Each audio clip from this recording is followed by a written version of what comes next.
भक्तों, आज सुनेंगे राधा अष्टमी व्रत की कथा। राधा श्री कृष्णा के साथ गोलोकों में निवास करती थी। एक बार देवी राधा गोलोकों में नहीं थी। उस समय श्री कृष्णा अपनी एक सखी विराजा के साथ गोलक में विहर कर रहे थे। राधा जी यह सुनकर क्रोधित हो गई और तुरंत श्री कृष्णा के पास जा पहुंची और उन्हें भला बुरा कहने लगी। यह देखकर कान्हा के मित्र श्री दामा को बुरा लगा और उन्होंने राधा को पृथ्वी पर जन्म लेने का श्राप दे दिया। राधा को इस तरह क्रोधित देखकर विराजा वहाँ से नदी रूप में अवतारित होकर चली गई। इस श्राप के बाद राधा ने श्री दामा को राक्षस कुल में जन्म लेने का श्राप दे दिया। देवी राधा के श्राप के कारण ही श्री दामा ने शंखचूड़ राक्षस के रूप में वो जन्म लिया। वही राक्षस जो भगवान विष्णु का अनाय भक्त बना और देवी राधा ने वृषभानु जी की पुत्री के रूप में पृथ्वी पर जन्म लिया। लेकिन राधा वृषभानु जी की पत्नी देवी कीर्ति के गर्भ से नहीं जन्मी। जब श्री दामा और राधा ने एक दूसरे को श्राप दिया, तब श्री कृष्ण ने राधा से कहा कि आपको पृथ्वी पर देवी कीर्ति और वृषभानु जी की पुत्री के रूप में रहना है। वहाँ आपका विवाह रायन नाम का एक वेश्या से होगा। रायन मेरा ही अंश अवतार होगा और पृथ्वी पर भी आप मेरी प्रिया बनकर रहेगी। उस रूप में हमें विछुराह का दर्द सहना होगा। अब आप पृथ्वी पर जन्म लेने की तैयारी करें। सांसारिक दृष्टि में देवी कीर्ति गर्भवती हुई और उन्हें प्रस्ताव भी हुआ, लेकिन देवी कीर्ति के गर्भ से योग माया की प्रेरणा से बाहु का प्रवेश हुआ और उन्होंने बाहु को ही जन्म दिया। जब वह प्रस्ताव पीड़ा से वो गुजर रही थी, उसी समय वहाँ देवी राधा कन्या के रूप में प्रकट हो गई। भाद्र मास के शुक्ल पक्ष की अष्टमी के दिन राधा मैया का धरती पर जन्म हुआ। तभी से हर साल इस दिन को राधा अष्टमी के रूप में मनाया जाता। भक्तों, आज सुने संतान सप्तमी व्रत की कथा। एक दिन महाराज युधिष्ठिर ने भगवान से कहा, हे प्रभु, कोई ऐसा उत्तम व्रत बतलाइए जिसके प्रभाव से मनुष्य के अनेकों सांसारिक क्लेश से दुख दूर होकर वह पुत्र और पुत्रवन हो जाए। यह सुनकर भगवान बोले, हे राजन, तुमने 12 ही उत्तम प्रश्न किया है। जानिए, मैं तुमको एक पौराणिक इतिहास सुनाता हूँ। ध्यान पूर्वक सुनो। एक समय लोमस ऋषि बर्चिरात की मथुरापुरी में वासुदेव देवकी के घर गया। ऋषि राज को आए हुए देखकर दोनों अत्यंत प्रसन्न हुआ और उनको उत्तम आसन पर बैठाकर उनका अनेक प्रकार से वंदना और सत्कार किया। फिर मुनि के चरणों पदुका से अपने घर और शरीर को पवित्र किया।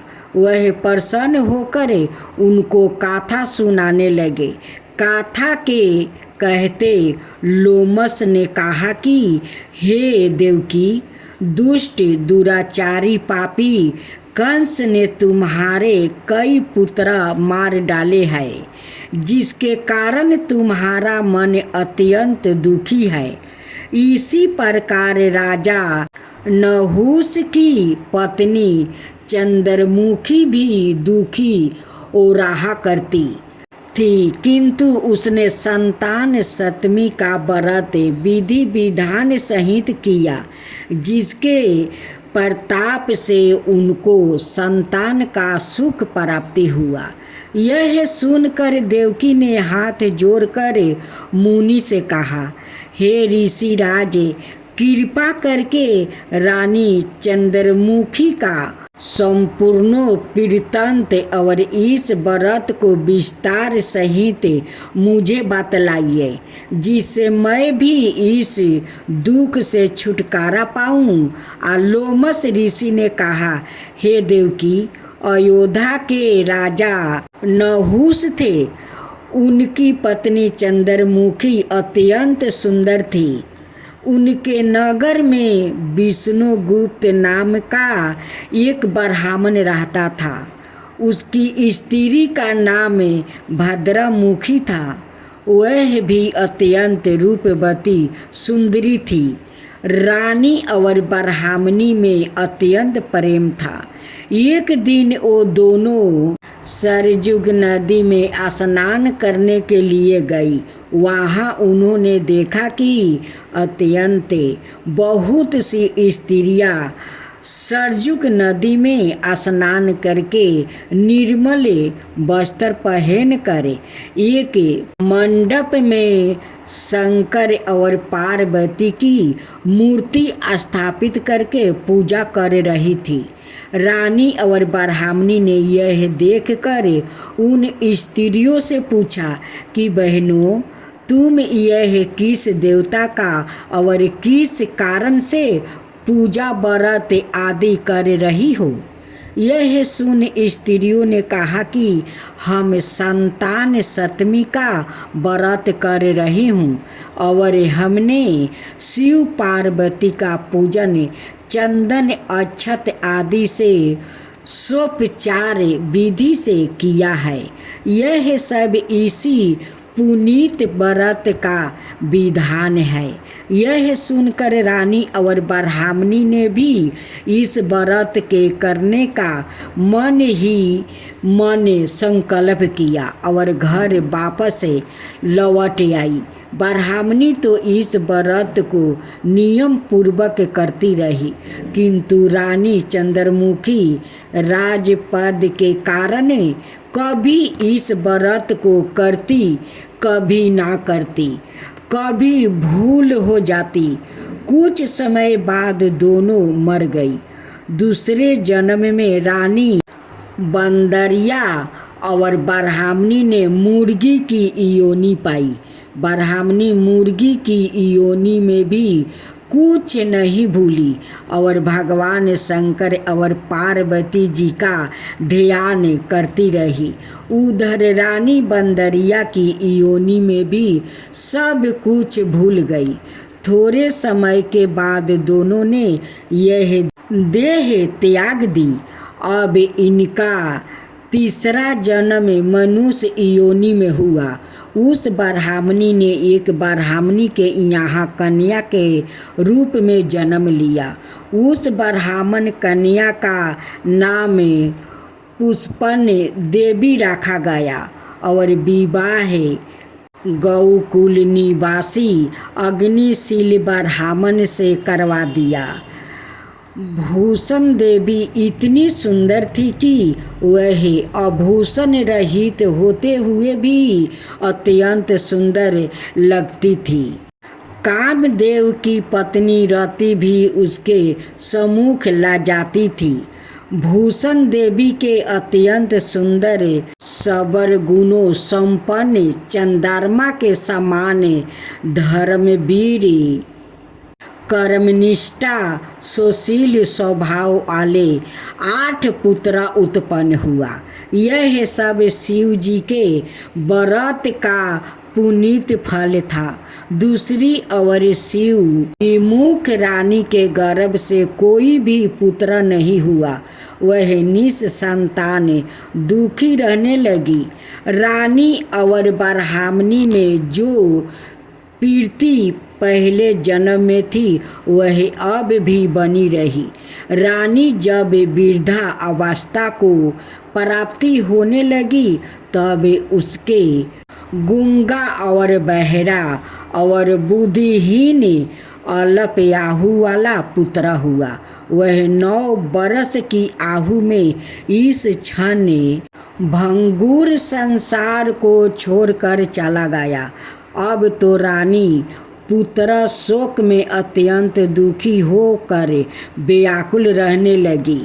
देव योग से भूषण देवी ब्राह्मणी रानी के यहाँ अपने पुत्र को लेकर पहुँची।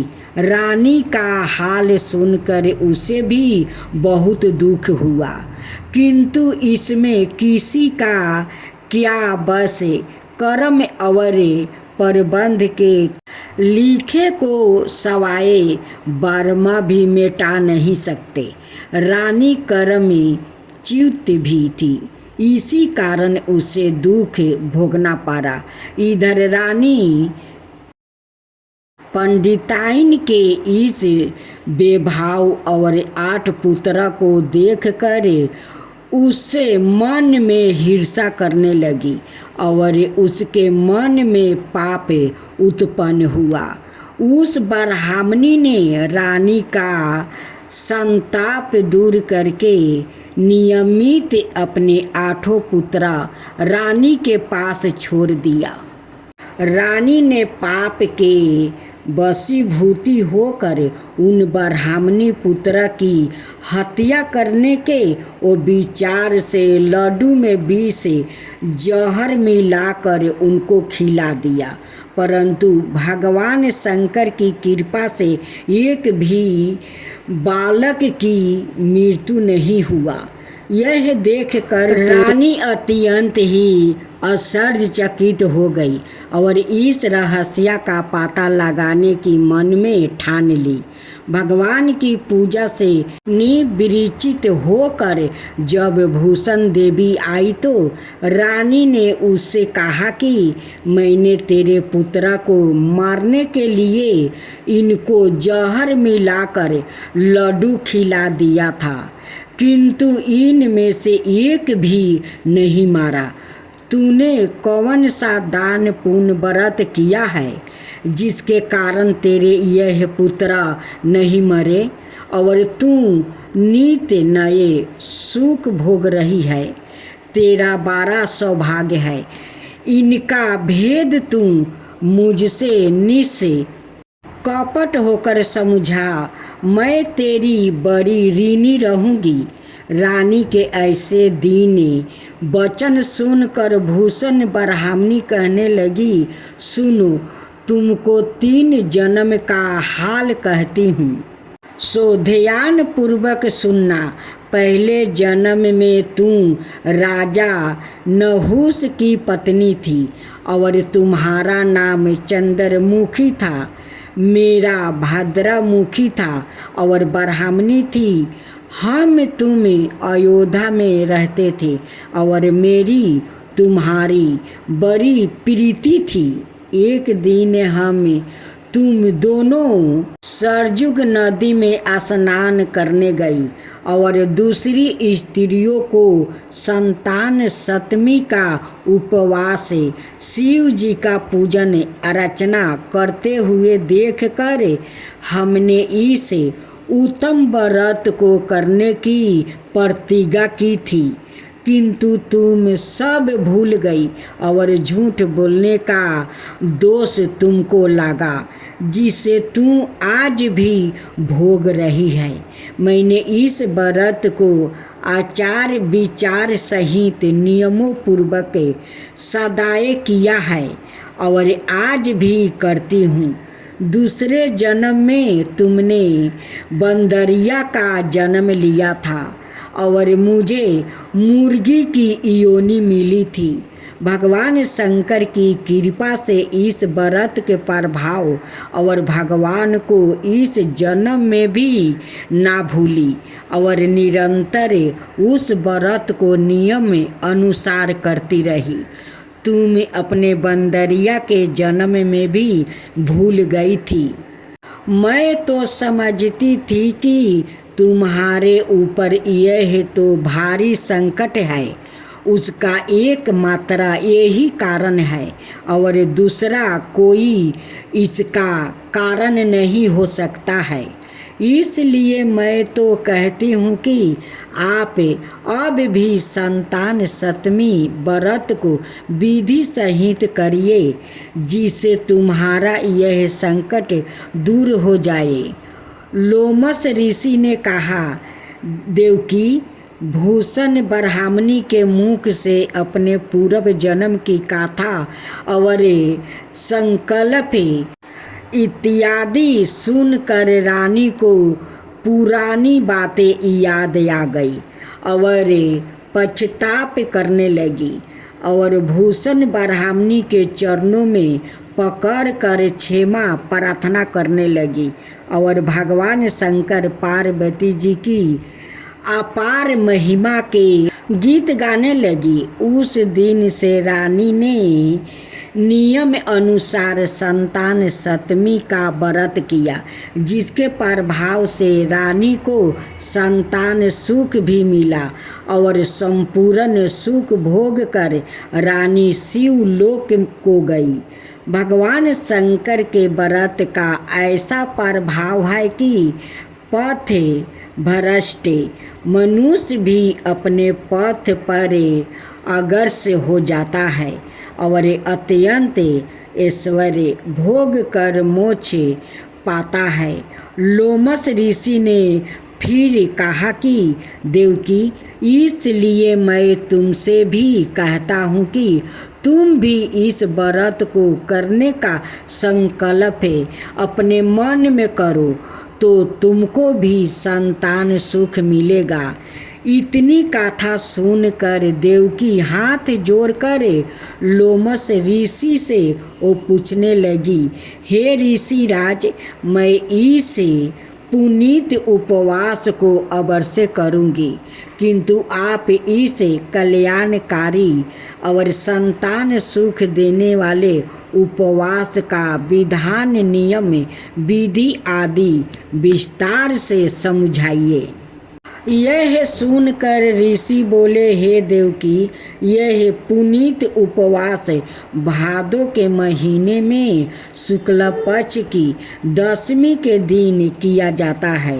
उस दिन ब्रह्म मुहूर्त में उठकर किसी नदी अथवा कुएं के पवित्र जल में स्नान करके निर्मल वस्त्र पहनने चाहिए। श्री शंकर भगवान और जगदम्बा पार्वती जी की मूर्ति की स्थापना करें।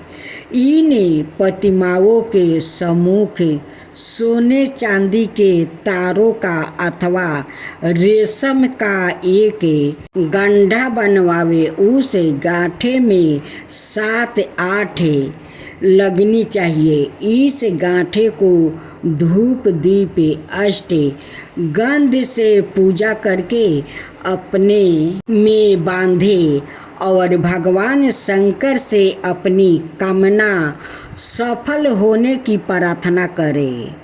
तदंतर 7 पुआ बनाकर भगवान का भोग लगावे और 7 ही पुत्र और याथा शक्ति सोने अथवा चांदी की अंगूठी बनवाकर इन सबको एक तांबे के पात्र में रख कर और उनका षोडशोपचार विधि से पूजन करके किसी सदाचारी धर्मनिष्ठा सत्या पात्र ब्राह्मण को दान दे।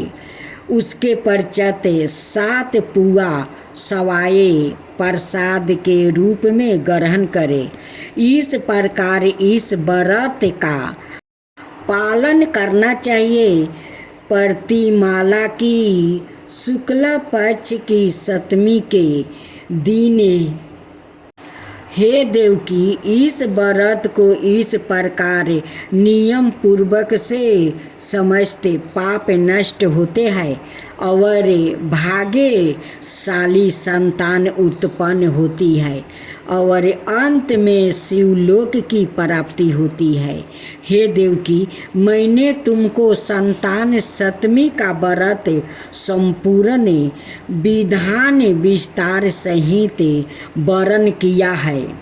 उसको अब तुम नियम पूर्वक करो, जिससे तुमको उत्तम संतान पैदा होगी। इतनी कथा कहकर भगवान आनंद कंद श्री कृष्णा ने धर्म अवतार युधिष्ठिर से कहा कि श्री लोमस ऋषि इस प्रकार हमारी माता को शिक्षा देकर चले गए।